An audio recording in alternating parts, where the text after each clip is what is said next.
Several years ago, our 수년 daughter 전 저희 딸은 선교 사업 중에 아주 심오한 경험을 했습니다. 딸의 허락을 받아 딸아이가 그 주에 기록한 것을 조금 나누고자 합니다. 어제 교회에 막 다시 나오기 시작한 회원에게서 당장 와달라는 연락을 받았다. 도착해보니 그분은 방바닥에서 정신없이 울고 계셨다.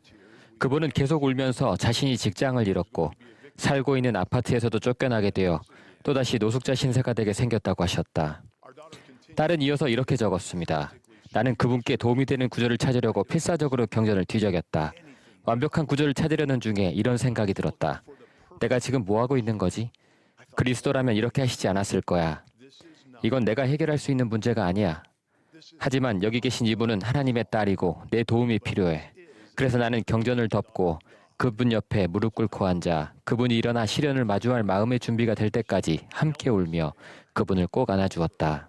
while we cried together until she was ready to stand up and face this trial. After this woman 이 was 자매님의 마음이 진정된 후에야 제 딸은 경전 구절을 사용해 그분이 신성한 가치를 지녔음을 이해하도록 도왔고 우리 존재의 가장 근본적인 진리를 가르쳤습니다. 그 진리는 바로 우리가 하나님의 사랑하는 아들과 딸이며 그분은 우리가 어려움을 겪을 때 완전한 연민을 지니시고 우리가 다시 일어서도록 도울 준비가 되어 있으시다는 것입니다. 선교사들이 처음으로 가르치는 교리가 하나님께서는 사랑 많으신 우리의 하늘 아버지시라는 것은 매우 의미심장합니다. 이에 잇따르는 모든 진리는 우리가 진정으로 누구인지에 대한 근본적인 이해를 토대로 합니다. 본부 초등회 회장인 수전 H. 포터 자매님은 이렇게 가르치셨습니다. 하나님의 자녀로서 여러분이 완벽한 사랑을 받고 있다는 걸 깨닫는 순간 모든 것이 변화합니다. 실수를 했을 때 스스로에 대해 느끼는 감정이 변하고 어려운 일을 마주했을 때의 감정이 달라지며 하나님의 계명을 보는 관점도 변화합니다. 타인을 보는 관점과 변화를 일으키는 여러분의 역량도 달라집니다. 모세가 하나님을 대면하여 이야기를 나눈 경험에는 이 변화가 묘사되어 있습니다. 이 대화에서 하나님께서는 모세에게 모세야 너는 내 아들이니라 라고 하시며 그의 신성한 유산에 관해 반복해서 가르치셨습니다. 하나님께서는 모세가 당신의 독생자를 닮았다고 설명하셨습니다. 모세는 자신이 누구인지 명확하게 이해하게 되었고 자신에게는 해야 할 일이 있으며 사랑 많으신 하나님 아버지가 계시다는 사실도 이해하게 됐습니다. 이 경험이 있은 후에 대적은 모세에게 와서 그를 당장 사람의 아들 모세라 부르며 유혹했습니다. 이것은 대적이 흔히 쓰는 위험한 무기입니다. 하나님 아버지께서는 우리가 당신의 자녀라는 사실을 사랑으로 꾸준히 일깨워 주시는 반면 대적은 언제나 우리의 약점으로 우리를 정의하려 합니다. 그러나 모세는 이미 자신이 사람의 아들보다 더 심오한 존재임을 배운 상태였습니다. 그는 사탄에게 선언했습니다. 너는 누구냐? 보라, 나는 하나님의 한 아들이라. 이와 마찬가지로 삶에서 겪게 되는 어려움을 마주할 때 또는 누군가가 우리의 약점으로 우리를 정의하려 할 때 우리는 우리가 진정 누구인지를 알고 당당히 맞서야 합니다. 주변이 아닌 하늘의 인정을 구해야 합니다. 그렇게 할 때 스스로도 나는 하나님의 자녀라고 담대히 선언할 수 있습니다. 전 세계 청년 성인 영적 모임에서 러셀 M. 넬슨 회장님은 이렇게 가르치셨습니다. 그럼 여러분은 누구입니까? 무엇보다 여러분은 하나님의 자녀이며 성약의 자녀이고 예수 그리스도의 제자입니다. 여러분이 이러한 진리를 받아들일 때 하나님 아버지께서는 여러분이 그분의 거룩한 면전에서 영원히 살고자 하는 궁극적인 목표에 도달하도록 도와주실 것입니다. 우리가 아마 가장 많이 반복해서 듣는 다음 구절에서 하나님께서 당신과 우리의 관계를 일깨워 주시는 것이 우연은 아닐 것입니다. 하나님께서는 성찬 기도문에서 당신을 지칭할 수 있는 여러 이름 중에서 하나님, 영원하신 아버지라고 부르도록 하셨습니다. 자신이 진정 누구인지 알게 될 때 우리는 사랑 많으신 하늘 아버지께서 우리가 그분께로 돌아가 그분과 다시 함께 살 수 있는 계획을 마련하셨음을 더욱 굳게 믿을 것입니다. 패트릭 기아론 장로님은 이렇게 가르치셨습니다. 우리 아버지 아름다운 계획이자 그분의 멋진 계획은 여러분을 본향으로 데려가기 위함이지 그곳으로 가지 못하도록 막아서기 위해서 마련된 것이 아닙니다. 하나님께서는 끊임없이 여러분을 찾고 계십니다.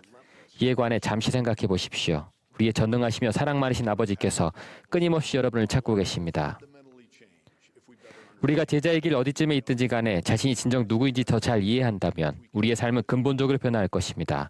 그 정체성을 더 깊이 이해하기 위해 할 수 있는 두 가지를 제안드리겠습니다. 첫 번째, 기도입니다. 구주께서는 지상에서 성역을 시작하실 때 하나님과 함께 하시려고 인도되어 광야로 가셨습니다. 어쩌면 우리는 우리의 관점을 바꾸어 단순히 기도를 하기보다는 충분히 시간을 들여 정말로 매일 하나님과 함께하며 그분과 소통해야 할 것입니다. 저는 몇 분 정도 시간을 들여서 하나님 아버지와 이야기할 준비를 하면 제 기도가 한층 더 나아진다는 것을 알게 되었습니다. 경전에서도 그런 패턴이 잘 적용된다는 것을 볼 수 있습니다. 경전을 보면 조셉 스미스, 힐라멘의 아들 니파이, 이노스도 모두 하나님과 소통하기 전에 어떤 형태로든 상고하고 깊이 고민했습니다. 이노스는 자신의 아버지의 말씀이 마음 깊이 스며들어 영혼이 주렸다고 했습니다. 이러한 사례는 매일 하나님과 함께하는 시간을 위해 영적으로 준비해야 한다는 것을 가르쳐줍니다. 구주께서는 니파인들에게 이렇게 가르치셨습니다. 기도할 때 내 골방에 들어가 문을 닫고 네 아버지께 기도하라. 골방이든 침실이든 여러분이 혼자 있을 수 있고 영혼을 잠잠하게 하며 고요하고 작은 음성으로 오는 영감을 느낄 수 있는 곳을 찾는 것이 중요한 원리입니다. 기도할 준비를 하면서 우리는 감사드릴 일을 생각하고 아버지께 여쭈어볼 질문이나 걱정거리에 관해 생각할 수 있습니다. 또 반복적인 말로 기도하는 것이 아니라 우리 아버지와 이야기하려 노력해야 하며 가능하다면 소리내어 기도해야 합니다. 어린 자녀가 있거나 할 일이 너무 많은 그런 정신없는 삶을 살다 보면 조용한 골방에 가서 깊이 생각하며 준비하는 호사를 누리지 못할 수도 있습니다. 그렇지만 이른 아침부터 하나님과 함께하기 위한 노력을 기울였다면 마음속으로 하는 간략하고 다급한 기도도 더욱 의미 있을 수 있습니다. 오랫동안 기도를 하지 않았거나 하나님께서 기도를 듣지 않으신다고 느끼는 분도 있을 것입니다. 하나님 아버지께서는 여러분을 아시고 사랑하시며 여러분의 이야기를 듣고 싶어 하신다는 것을 약속드립니다. 그분은 여러분과 대화하고 싶어 하시며 여러분이 자신이 누구인지 기억하기를 바라십니다. 제프리 R. 홀런드 장로님은 최근에 이렇게 가르치셨습니다. 여러분이 얼마나 기도를 많이 하고 있든 더 기도하십시오. 얼마나 열심히 기도를 하고 있든 더 열심히 기도하십시오. 더 자주 그리고 더 열심히 기도하는 것과 더불어 매일 몰몬경을 공부하고 성전에서 예배하는 것도 우리 마음이 계시를 받을 준비를 하게 해줄 것입니다. 하나님 아버지와 더 잘 소통하려 노력하면 그분께서는 우리가 그분의 자녀라는 사실을 더 심오하게 느낄 수 있게 축복해 주실 것입니다. 두 번째, 예수께서 그리스도이심을 알아가십시오. 하나님 아버지께서 당신의 자녀인 우리에게 보여주신 가장 위대한 사랑의 표현은 바로 당신의 아들이자 우리의 구주를 보내셔서 우리가 당신께 돌아갈 수 있게 하셨다는 사실입니다. 그렇기에 우리는 구주를 알아가야 합니다. 수년 전 스테이크 회장으로 봉사하던 당시 저는 한 형제님에 대한 성전 봉사자 추천서를 제출했습니다. 그분께서 얼마나 훌륭한 봉사자가 되실지를 설명한 후 저는 실수로 승인하지 않은 버튼을 눌러서 추천서를 제출하게 되었습니다. 추천서를 회수할 수 없어서 저는 성전 회장님께 전화해서 이렇게 말했습니다. 제가 큰 실수를 저질렀습니다. 이 선하신 성전 회장님은 망설임 없이 이렇게 말했습니다. 에어 회장님, 무슨 일이든 용서받을 수 없거나 고칠 수 없는 건 없습니다. 참으로 위대한 진리입니다. 예수 그리스도께서는 진정 구원하기에 능하신 분입니다. Mighty to save. In 2019년에 성전 추천서 질문에는 심오한 변화가 있었습니다. 이전에는 예수 그리스도께서 구주와 구속주라는 것에 대한 간증이 있는지를 묻는 질문이 있었습니다. 이제는 그분이 여러분 자신의 구주와 구속주라는 것에 대한 간증이 있는지 묻습니다. 예수 그리스도의 속죄는 다른 이들뿐만 아니라 여러분과 저에게도 적용됩니다. 그분은 저의 구주이고 여러분 한 분 한 분의 구주이십니다.